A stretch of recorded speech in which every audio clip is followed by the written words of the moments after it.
సత్యనిష్ట గురువు శ్రీరామనామంతో చర్చ ప్రారంభించారు. శ్రీరామ రామ రామేతి రమే రామే మనోరమే సహస్రనామ తత్తుల్యం రామనామ వరానమి రామనామ వరానమ ఓం నమ ఇతి. ప్రార్థన ముగియగానే గుణనిధి పైకి లేచి, గురువుగారు, వితర్క భావన అని గ్రహించలేక అనేక మంది మానసిక సమస్యలు కొని తెచ్చుకొని పీడించబడుతూ శారీరక అనారోగ్యాలుగా అవి మారి వారిని పీడించడం మనం గమనిస్తూ ఉన్నాం. ఈ విషయాన్ని మీరు తెలియజేశారు. ఇలాంటి సమస్యలు, ఆందోళనలు, భయాలు పోవాలంటే మార్గం ఏమిటి అని కాస్త తెలియజేస్తే మేము వారికి వెళ్ళి ఈ విధంగా తెలియజేయగలం అని అన్నాడు.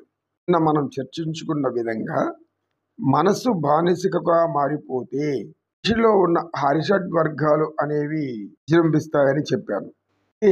వాటి శక్తులు పనిచేయకుండా మనం ఆపగలగాలి అంటే మనలో వెంటనే ప్రతిపక్ష భావన ఏర్పాటు చేసుకోవాలి. ప్రతిపక్ష భావన గురించి ఆలోచించాలి. ఇలాంటి ఆలోచనలు మనకు ఎక్కడ దొరుకుతాయి అంటే ఆధ్యాత్మికవేత్తల ద్వారా, గురువుల ద్వారా, సత్య బోధకులు వారి ద్వారా, ఉత్కృష్ట గ్రంథాలు చదవడం ద్వారా ఈ ఉత్కృష్టమైన బలం మనకు వస్తుంది. అంటే వారికి అందుబాటులో లేకుంటే దేవాలయం లేని గ్రామం అంటూ ఏదీ ఉండదు. మనం ఏమంటుందంటే నీ హృదయమే దేవాలయం, అందులో దేవుణ్ణి ప్రతిష్ఠించుకొని చిత్రంగా జపించు, పూజ చెయ్యి, అర్చన చెయ్యి అని యోగశాస్త్రం చెబుతుంది. అది కూడా గ్రహించలేని వారు ఉంటే సమీపంలో ఉన్న దేవాలయాలకు వెళ్ళండి. దేవాలయాలు మానసిక శక్తి కేంద్రాలు. అలా మనోవికారాలను, మానసిక సమస్యలను, ఆందోళనలను, భయాలను తొలగించగలిగేటటువంటి శక్తి కేంద్రాలు దేవాలయాలు. చంచలమైన భక్తి విశ్వాసాలతో మన జ్ఞానులు, పూర్వీకులు రాజులకు, చక్రవర్తులకు గురువులుగా బోధించి సర్వాంతర్యామి, సర్వశక్తివంతుడైనటువంటి, సర్వజ్ఞుడైనటువంటి ఆ పరమేశ్వరుని గ్రహించలేనప్పుడు పామరులకు ఆలయాలే పవిత్ర దైవ దర్శనాలు అనే భావంతో ఆలయాలు నిర్మించారు. నిర్మాణాలలో ఒక అద్భుతమైనటువంటి శక్తిని వచ్చేటటువంటి కేంద్రాలుగా మార్చారు. దైవ దర్శనం ద్వారా భగవంతుని తదేకంగా చూడడం ద్వారా ఆయన కనుల నుండి అనంతమైన కరుణ, ప్రేమ, దయ మన మీద ప్రవేశిస్తుంది. మనసులోకి వచ్చి మనోవేదనను తొలగిస్తుంది. అక్కడ పోగానే మనసు చాలా ప్రశాంతంగా మారిపోతుంది. ఆ మారిపోయినప్పుడు మనం అక్కడ ఉన్నటువంటి దైవం యొక్క సాకార రూపం నుండి మనకు మహా ఆనందం లభిస్తుంది, పరమానందం చెందుతాము. అదే పరమశాంతిగా మారుతుంది. అప్పుడు వారిలో ఉన్నటువంటి భయాలు, ఆందోళన తొలగిపోవడానికి అనేక మార్గాలు కనబడుతూ ఉంటాయి.